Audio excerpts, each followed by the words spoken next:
जय हिंद जय भारत। मैं सुभाष कुमार मिश्रा आप सभी का स्वागत करता हूं कृष्णा एजुकेशन में। आज का टॉपिक मैं डिस्कस कर रहा था अल्ट्रासोनिक मेथड पे, किस तरह से कौन कौन से मेथड। तो हम लोग ट्रांसमिशन मेथड की बात को कर रहे थे। सो ट्रांसमिशन मेथड में हमने डिस्कस किया था कि ये एक टेस्ट स्पेसिमेन है और इस टेस्ट स्पेसिमेन में तो हमने एक स्पेसिमेन पे आपको दिखाया भी है कि if you suppose this is the crack in the surface, आपको ये क्रैक दिख रहा है तो वन इज द हम दो तरीके के यहां ट्रांसड्यूसर यूज करते हैं। One is the transmitter and the second one is the receiver.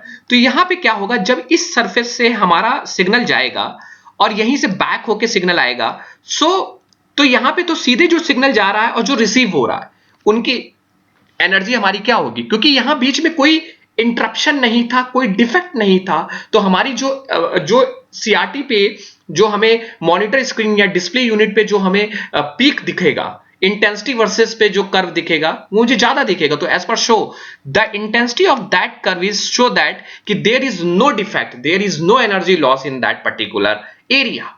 Suppose second one, the अब ट्रांसड्यूसर इंटरप्रेटर ने जो हमारा वर्कर है वो अब इस ट्रांसमीटर को इस सरफेस के ऊपर ले आया। यहां पे उसको नहीं मालूम है कहां डिफेक्ट, मैं तो आपको सीन बता रहा हूं कि यहां कहीं डिफेक्ट ये दिखा रहा हूं, तो ये आपको दिख भी रहा है। लेकिन जब हम स्पेसिमेन पे टेस्ट करेंगे तो हमें नहीं दिखेगा यहां पे डिफेक्ट है। लेकिन वो धीरे धीरे क्या करता है, ट्रांसड्यूसर को with the help of the hand वो मूव करते हैं। तो बहुत बड़ी मशीन नहीं है ये अल्ट्रासोनिक, आपकी एक डिस्प्ले यूनिट है। आप जैसे जैसे इसको क्लियर करेंगे तो ये बिल्कुल आप मैनुअली पकड़ सकते हैं ट्रांसड्यूसर को, हल्का सा भी कोई डिवाइस। तो फिर जैसे जैसे डिवाइस आप ऊपर मूव करेंगे तो जैसे पता चला यहां डिफेक्ट है। सो देखिए यहां से अब सिग्नल जाएगा तो ये ट्रांसमीटर ने क्या क्या सिग्नल भेजा, तो ये क्या करेगा, ये कुछ एनर्जीज को यहां पे लॉस कर देगा क्योंकि यहां डिफेक्ट है, और फिर थोड़ी सी रिसीव्ड होंगी जाके। सो ये रिसीव्ड जो होंगी वहां पे उनकी फ्रीक्वेंसी क्या होगी, वहां पे उनकी हाइट कम होगी। So as comparison to this and this the height of the received signal is decreases. ये हाइट यहां पे क्या हुई, रिसीव्ड सिग्नल की कम हो गई। तो मुझे ये इंडिकेट हो गया कि यहां कुछ डिसकंटिन्यूटी है। और जब यहां डिसकंटिन्यूटी है, so that's why, because discontinuity कैसे पता चला कि जो रिफ्लेक्ट सिग्नल्स आए they are not good as comparison to first one. जैसा हमारे पहले जो आते रहे, ये तो मैंने अलग अलग स्क्रीन दिखाई क्योंकि आप हर जगह टच करेंगे तो उस तरह सिग्नल दिखाता रहेगा। सो that's why this is called input pulse. जो आप इनपुट पल्स आ रहा है और ये जो रिटर्न पल्स रिसीवर के पास जा रहा है, तो रिसीवर के पास हाईली जा रहा है, तो मतलब बीच में कहीं लॉसेस नहीं हुआ। जैसे ही आपका यहां पे क्या हुआ कि यहां पे रिसीवर पल्स की आपकी फ्रीक्वेंसी घट गई, आपकी एम्पलीट्यूड यहां पे घट गया, तो it indicate that there is a discontinuity in the material, but there is some problem. यहां आपको ये तो पता चल गया कि डिसकंटिन्यूटी है, लेकिन यहां ये नहीं पता चला आपको कि वो साइज कहां है, कहां पे ये डिसकंटिन्यूटी है, उसका साइज क्या है, मटेरियल की कितने थिकनेस पे है, ये ट्रांसमिशन मेथड नहीं पता चल पाता है। So first one is the transmission method को मैंने डिस्कस किया। ट्रांसमिशन मेथड में कुछ नहीं, आपको जिसमें टेस्ट करना है वहां पे एक ट्रांसमीटर एक receiver.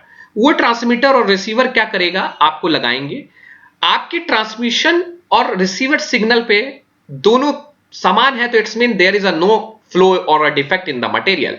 If the received signal is less height, so it indicate there is a some discontinuity, but the drawback is that आप ये नहीं बता पाएंगे कितने थिकनेस पे ये डिसकंटिन्यूटी है। so another we will move to a pulse echo method, so that's why pulse echo method, this is the simple way we using the transducer। ये क्या है आपका, ये आपका ट्रांसड्यूसर है, यहां पे हम लोग ये यूज करेंगे transducer, this is a transducer. अब देखिए यहां पर भी मैं दो केस लाया हूं, तो और ये क्या है, आपका पल्स स्क्रीन है। अब देखिए इन पल्स टेस्टिंग मेथड में वही स्पेसिमेन लिया, अब मैंने टेस्टिंग बदल दी। अब मैंने ट्रांसमिशन टेस्टिंग को ना लेके मैंने पल्स इको टेस्टिंग मेथड लिया है।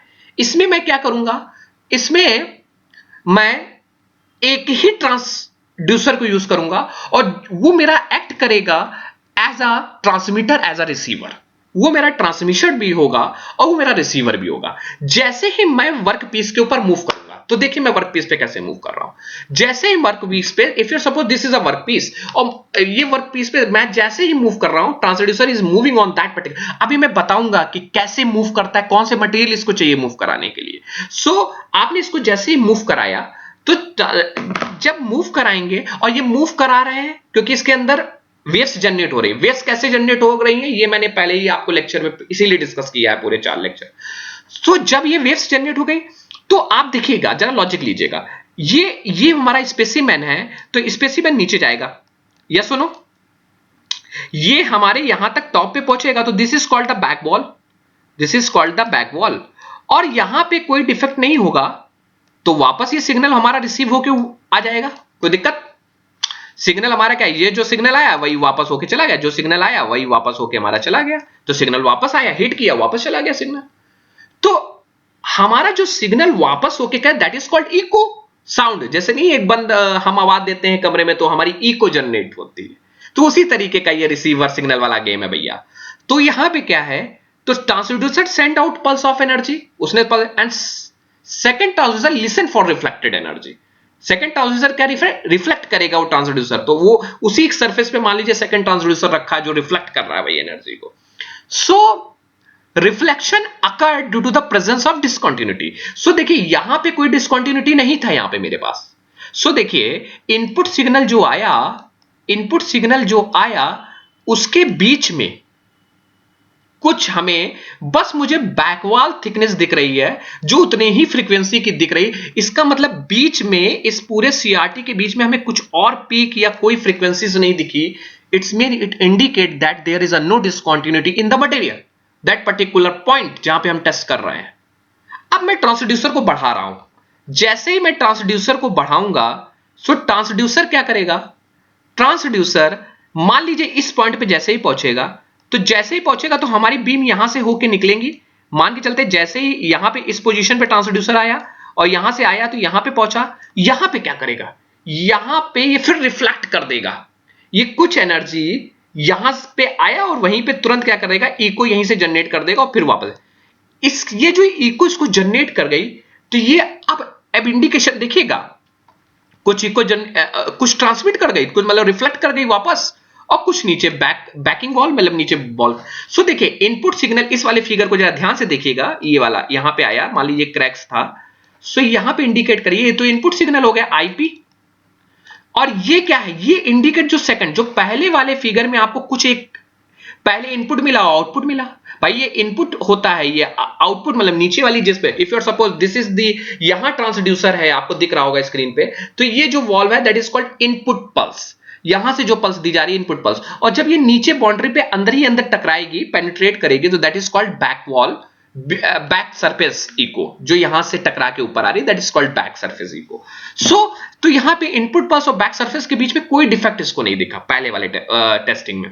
जैसे ये होल के पास लाया, इसको एक पीक फिर यहां से जनरेट होते हुए दिखी, सो इट इंडिकेट दैट कि दिस इज द डिफेक्ट, ये presence of reflector Midway through the material, lower amplitude, इसको लोअर एम्पलीट्यूड। और देखिए पहले वाले में आपका जो बैक सरफेस से इको बन रहा था वो ज्यादा बन रहा था, यहां बैक सरफेस से जो इको बन रहा है वो कम बन रहा है। क्यों, क्योंकि some amount of energy is lost, attenuated हो गई, वहां पे एटूनेशन जो हमने पढ़ाई थी आपकी, energy is lost due to scattering and the absorption, इसने कुछ एनर्जी वहां एब्जॉर्ब कर दी, जिसके कारण रिफ्लेक्टेड वॉल पे जो आ रही है वो कम आ रही है, क्योंकि इसको ये इंडिकेट कर रहा है। अब जैसे ही वो इंटरप्रेटर जब देखेगा ऑब्जर्वर, तो उसको ये लगेगा कि इनपुट सिग्नल इतना भेजा, बीच में पीक भी मिल गई और एनर्जी भी जो मिल रही है, तो इट्स मीन इट्स डिफेक्ट है। अब जो डिफेक्ट है जरा इसको क्रिएट दिखेगा, हमें एक इंफॉर्मेशन मिल जाएगी, द अमाउंट ऑफ, अब जो ये जो ग्राफ होगा वो किस किस के बीच है, ये ग्राफ है आपका, ये graph is plotted on the sound energy intensity versus the time, the amount of reflected sound energy जिस पे वर्सेस टाइम, ये टाइम में दे देगा आपको। ये पता चला कि ये यहां पे आते ही 2 मिनट के अंतराल पे गैप है, इट्स मीन वो उस थिकनेस के अंतराल पे हम कैलकुलेट कर लेंगे, यहीं पे डेप्थ है आपका। So that's why the pulse echo technique allowed testing when assess only one side of the material. जब आपका one side of the material को assess करना is possible and allow the location of reflected to be precisely determined. So in the what is the difference between transmission and the pulse echo. Transmission में the specimen are in the vertical form and the both the side are placed the transducer. One is the transmitter and the second one is the receiver. In the pulse echo testing और फिर इसी में देखिए ये इसका एक पूरा version है